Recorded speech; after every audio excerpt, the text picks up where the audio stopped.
Bago natin simulan ng kwento, please like and subscribe. Magandang araw kabady. Ako po pala si Shiki.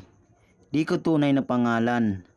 Nais ko lang pong ibahagi sa inyo ang karanasan kong ito at sana ay mapili ninyong basahin sa inyong channel.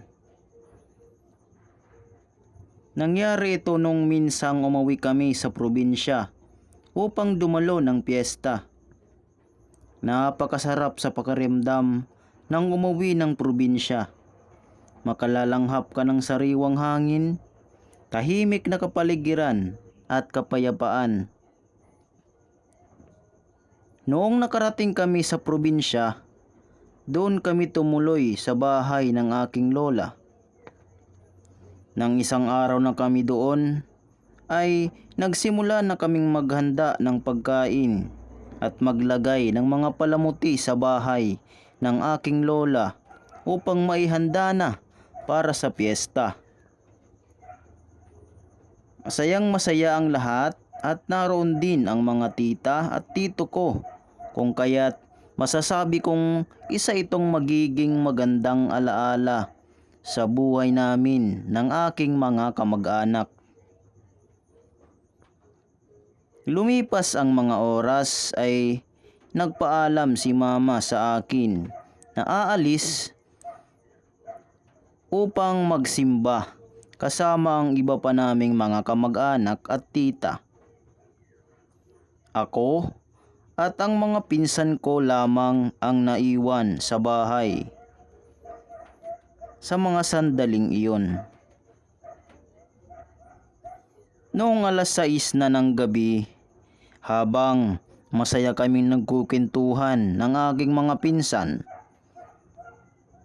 walang ano-ano ay napansin naming nagsisigawan sa labas at biglang nagtatakbo ang aking mga tito.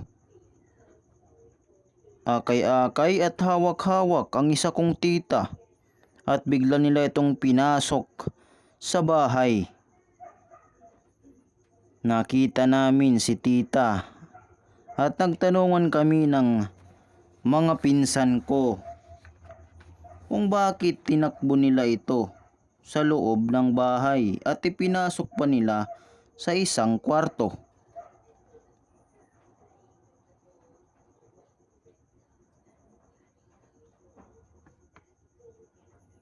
Nagpasya naman akong tignan si tita at nakita kong tumatawa ba naman ito ng mag-isa kahit walang kausap, at ang tawan niya ay malademonyo.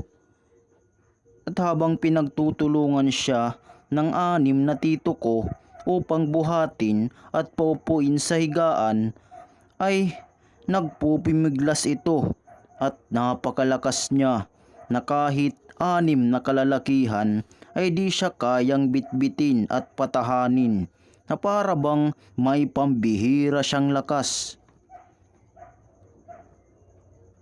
Noon nga ay nakaramdam ako ng takot nang naisip kong sinasapian ang tita ko. Agad naman akong pumunta sa gilid ng bahay kasama ang mga pinsan ko upang mapag-isip-isip at maunawaan kung ano nga ba ang nangyayari. Nagkakagulo na sa bahay dahil nga sinasapian ang tita ko. Dali-dali namang tumawag ng albularyo ang isa kong tito para paalisin kung ano man ng demonyong sumapi sa aking tita. Ngunit hindi pa pala dito magtatapos ang problema, dahil nang walang ano-ano'y sinapian naman ng isa ko pang tita, nagsisigaw at tumatawa rin ng mag-isa. Pinuntahan naman ito ng kanyang ina na may hawak na krus at agad-agad itong dinikit sa lieg ng anak at nag-usal na, "Gumising ka anak, huwag kang magpatalo sa demonyong yan." At pinakain siya nito ng bawang. Ganun din ang ginawa sa isa ko pang tita. Lumipas ang mga oras ay napagaling naman silang dalawa ng albularyo at ng bawang.